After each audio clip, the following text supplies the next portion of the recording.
Hey y'all, welcome back to my channel. Now let's go ahead and get straight into the video. So this set is inspired by my girl FLA Tips from Instagram. If you don't follow her, make sure you go follow her right now. And also if you don't follow me, make sure you go follow me on Instagram at TipTop Shape Nails with 1_.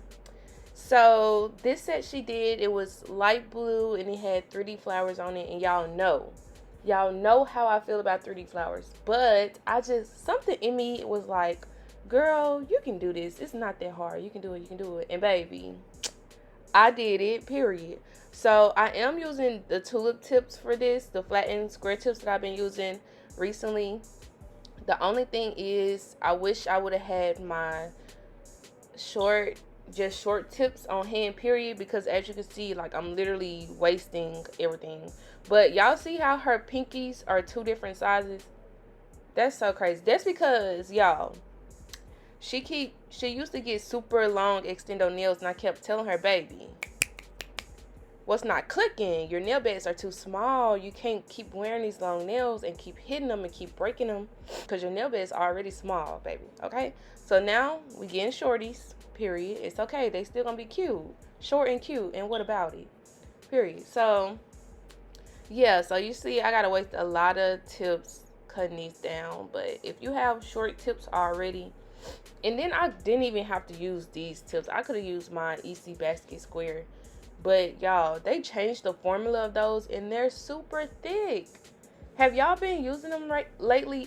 Either the EC Basket or the BTR box? They changed the formula. They are so thick now, and baby, I cannot get with that. I can't. It's just way too thick. So I just went ahead and used these anyway. Now all I gotta do is reshape them a little bit, and don't mind my file. The way it was sitting in my desk, it got bent. I don't know, maybe one of my coworkers sabotaged me or something, because I don't know how this file got bent. But anyway, normally when I do square, I typically don't even file the size for real, y'all, unless I just have to, because these tips are already pretty square. So I feel like it's just not much to do. So for the most part, I focus on the very tip, and I just hold my file vertical. Oh, I'm lying. See, I'm lying already. Okay, for the most part, I hold it vertical up and down like this, and I just file it. So you see, I was doing it the other way for a little bit, but then I realized, go ahead and do it up and down. And honestly, when you do it this way, it comes out a little bit more sharp, because when you hold your file horizontal and you rock back and forth, you can't accidentally end up curving the tip. So let's avoid that altogether and just file vertical. And also, I left this part in real time. And I think the first hand application, because I am going to show both hands. And this is a 80/80, by the way. But normally I don't show both hands, y'all, because I don't really like for the video to be too long. Because sometimes I feel like when the video is too long, y'all don't watch all the way through. And I need y'all to watch all the way through. So normally I just record one hand. And normally I record the hand that I'm working on right now. But y'all see how people's hands twist to the side like that? That's why I'm like, okay, I can't record this hand no more, because for some reason it's always their left hand. They can't hold it straight, and it, like, baby, I can't do nails sideways. I can't. But for some reason with their right hand, they can hold it out straight perfectly fine. I really don't understand it. So, but I still show y'all both of them. And then make sure you double check that all the lengths are the same, because I don't know if y'all remember, but in the beginning, I didn't measure. Well, I measured them, but not for real. I pretty much eyeballed the length and just cut them, and then measure both hands together. But make sure, like, the middle finger and the ring finger are both the same length as well. Make sure everything's the same length. It's okay if you got to go behind yourself and fix something. Just as long as it's right in the end, who cares about the process to get to it? So now I'm going back and I'm double checking, because I had to make an adjustment on that hand. And I'm recutting, reshaping. And these scissors, I got two pair. One of them, this one right here, I got from my local nail supply store, but I had ended up losing them by mistake. So I had bought the same pair from Tulip, which was way cheaper. The one I got from my nail supply store was $15. The one I got from Tulip was $9. But for some reason, the ones I got from Tulip aren't as sharp.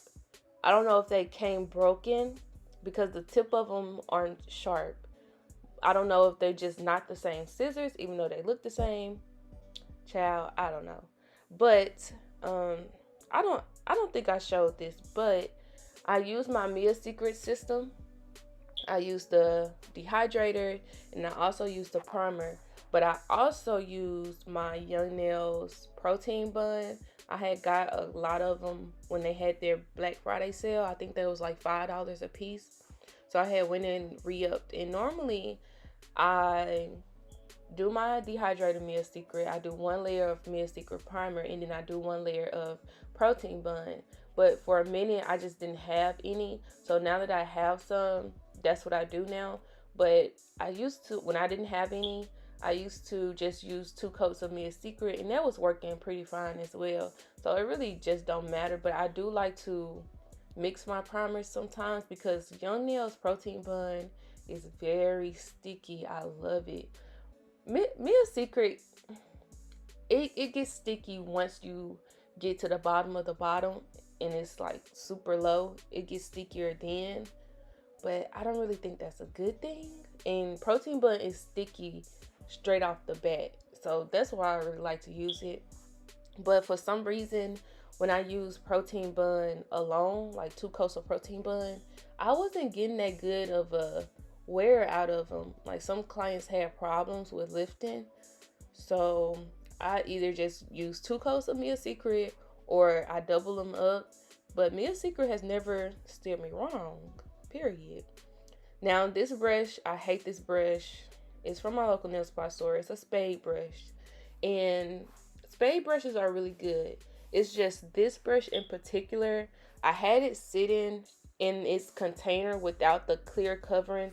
Y'all know the clear covering that comes around the bristles to protect them while they're inside of the case. Yeah, that was missing. So it was just sitting inside the case for a whole month, y'all. A whole month. So the bristles got bent, and then they stayed in that case for a month. So the bristles have been bent for a whole month.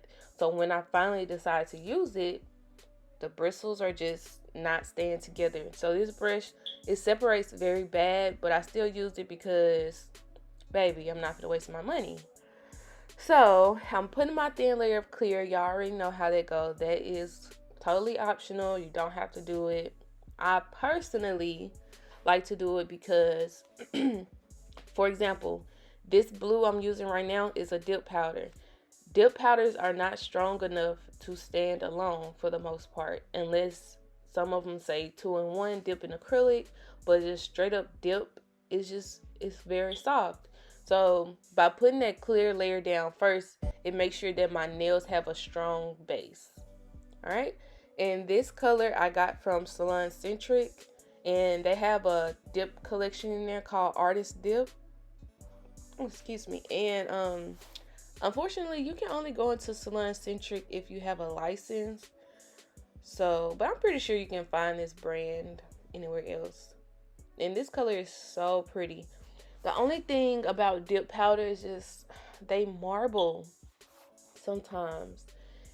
And when I was doing my 3D flowers, it was just a marbly mess. But it's not too bad, and it's not horrible to the point where it's like, okay, no, I just cannot use this. And you know, sometimes you can brush away the marble or add some more color on top to it to get rid of the marble. But it is what it is at this point. So, yeah, I'm using that, my Mia Secret Clear. And then I'm also using, of course, my Young Nails Cover Pink.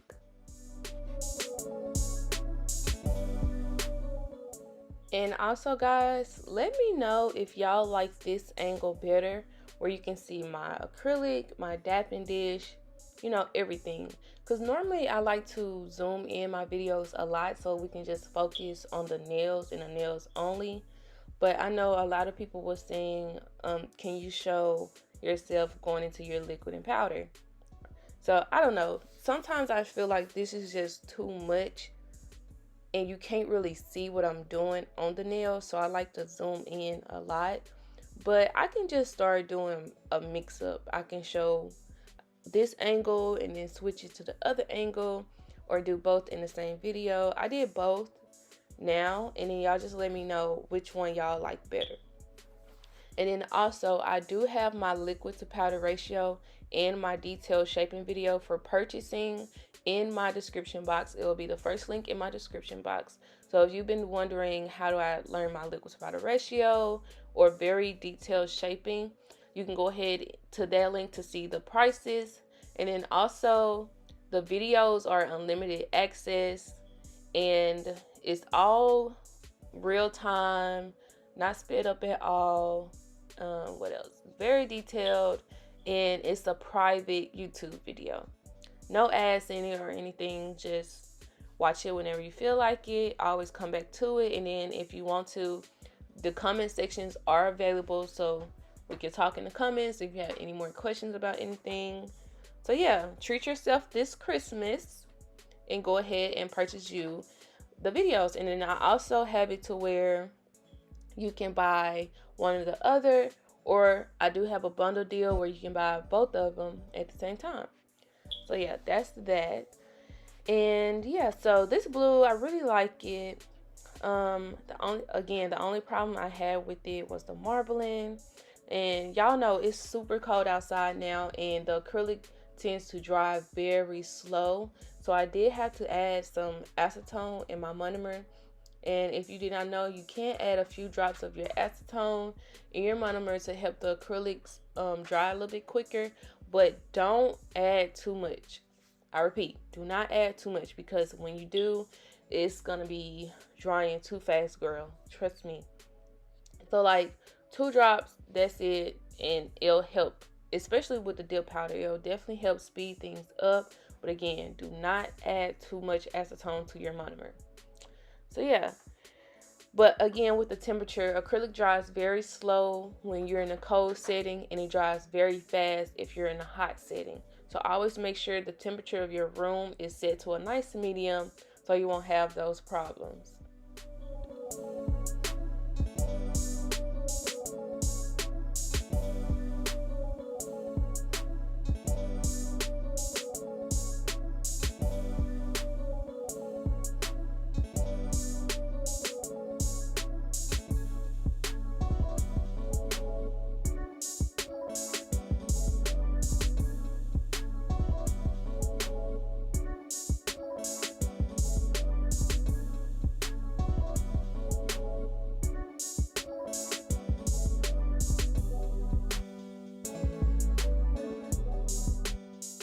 Make sure during your application that you always keep your shape. Notice how I always go back to the sides and make sure that no acrylic is falling off. And then you see how I got the acrylic off the tip. Very nice, clean, and precise. So that way I keep that square look at the tip. And then you see how I'm going back. The reason why you want to continuously go back is because acrylic is always moving until it's 100% dry. Even though you think, oh, it's dry, you go back to it and the shape has rounded out. So you need to always make sure you press those sides in so you keep that nice straight side. And then it eliminates so much fouling and reshaping you'll have to do, because you already handle it during your application. Your application is super important. Seriously, it takes up the most time for obvious reasons. We gotta do all these crazy designs, whatever. But you want to minimize the amount of shaping and fouling that you have to do. So make sure your application is smooth and your shape is sharp.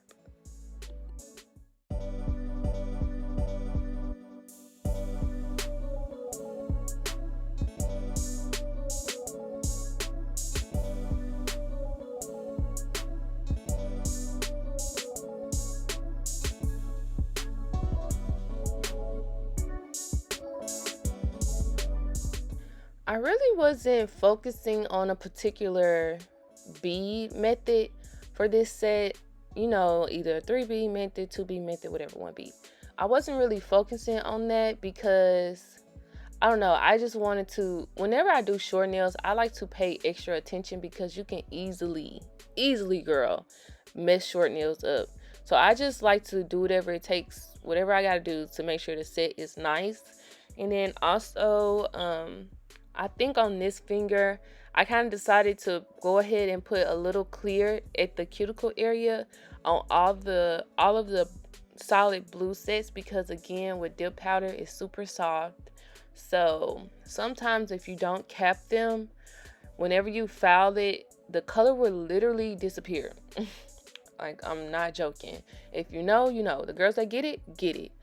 So I was like, okay, let me put a little bit of clear at the cuticle area here. And I just wiped the rest of it down. I didn't cap the ombre nails because, y'all, to be honest, you really don't have to cap ombre. If you build up the blue or whatever color you're using, if you build it up high enough and fade the top of it up and then blend the nude down and it's all like good thickness or whatever, you really don't have to cap it. I will only say cap it if you use really wet, tiny nude beads to make sure your blend was perfect. Then I would say cap it, but honestly, it saves time not to cap it. And then also, by not capping it, you can potentially mess up the ombre. But like I said, if you build both colors up thick enough, you really don't have to. So you see how I tap the top of that bead? That's me fading out the blue, so it's not a harsh line of blue. So that way when I put my nude down and I blend it down, it's fine. So again, I'm wiping the sides because the acrylic is still wet, it's still moving around, and I want to keep my shape. So now I'm going in with my nude and I'm going to blend that down to the blue.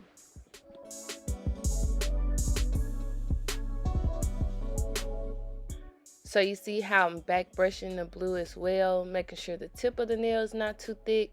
And then always make sure my shape is good before I move on.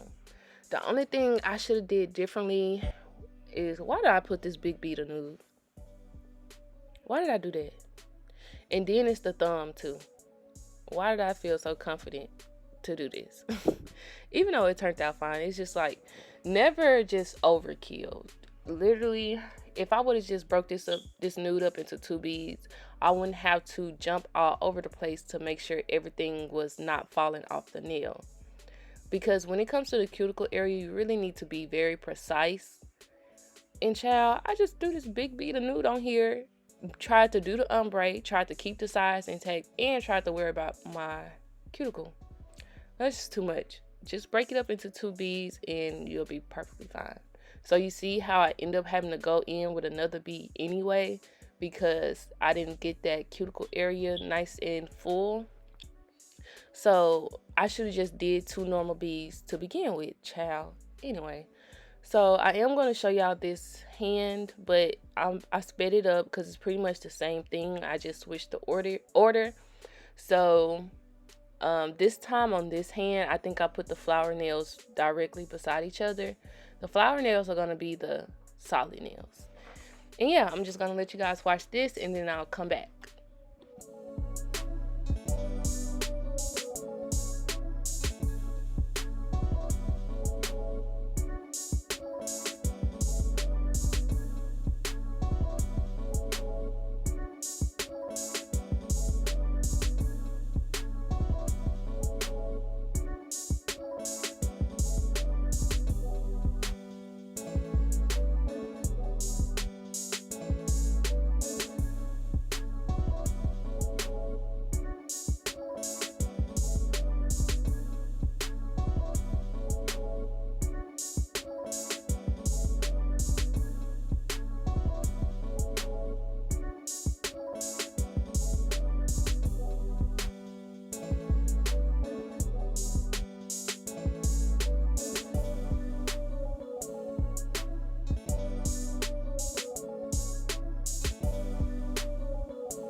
Okay, I did this one the right way. So I just broke the nude up into 2 separate beads.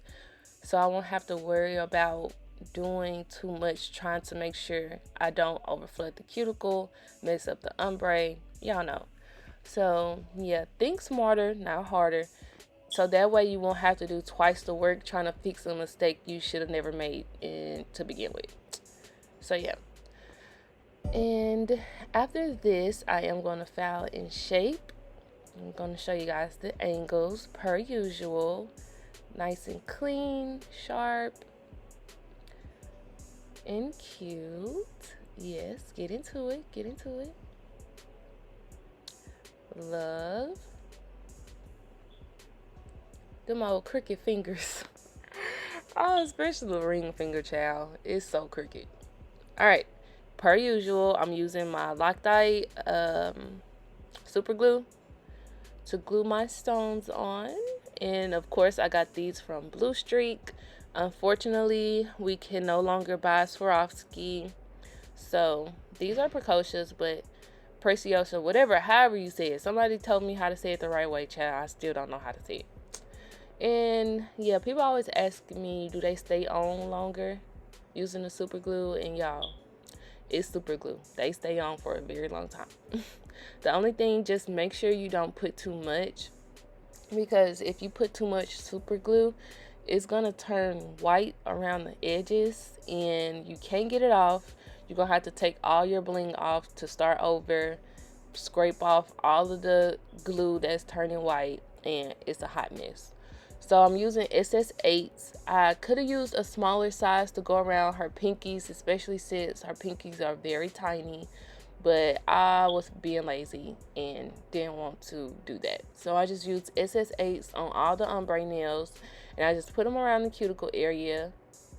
And then also, I'm going to put my bling down first before I do my flowers. I know somebody suggested that in my other video, but the reason why I don't like to put my bling down first is because I accidentally cover up the stone with acrylic, and I do it every single time. This time wasn't as bad, but I always end up getting acrylic on the stone. So that's why I like to do the flower first and then put the stone on top. But just a little bit more practice. I'm almost there, y'all. I'm getting there. I feel it.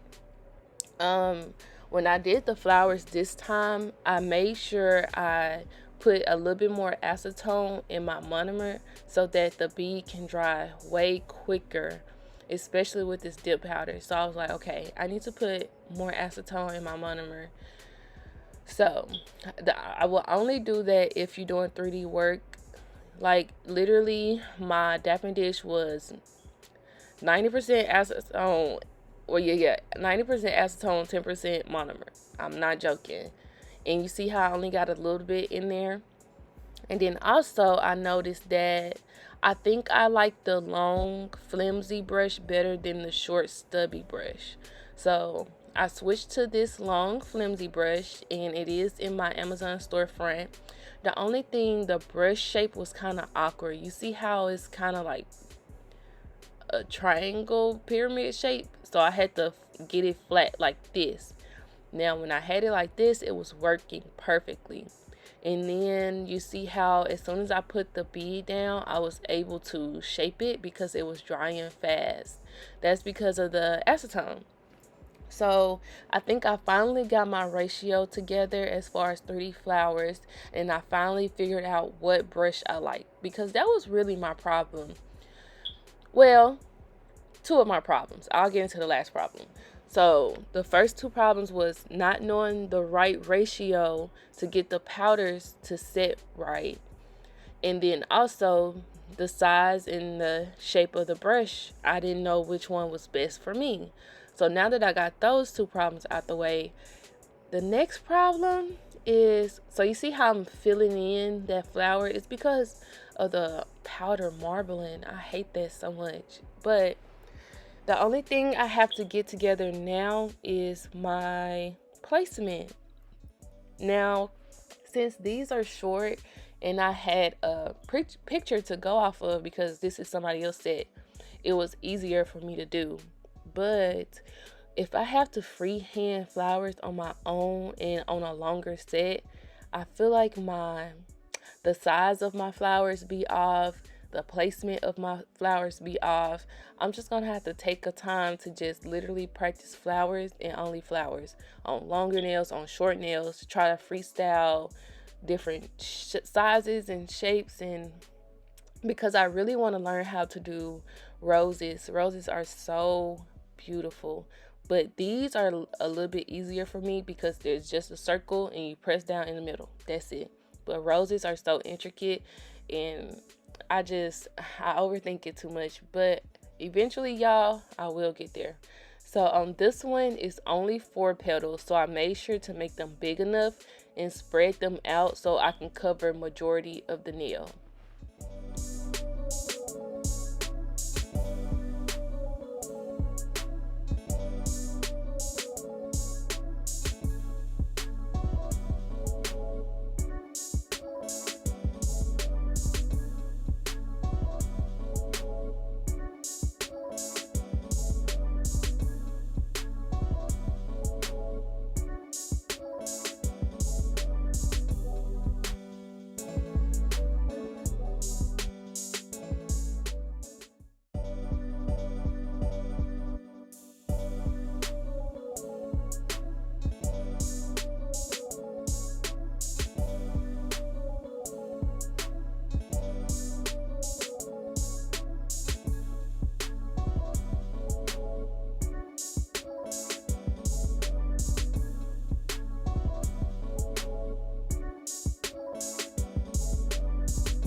This petal I wasn't really liking, and I low-key wanted to scrape it off. Like, you're gonna see me try to scrape it off, but I'm like, it's already stuck on there, it'll be okay.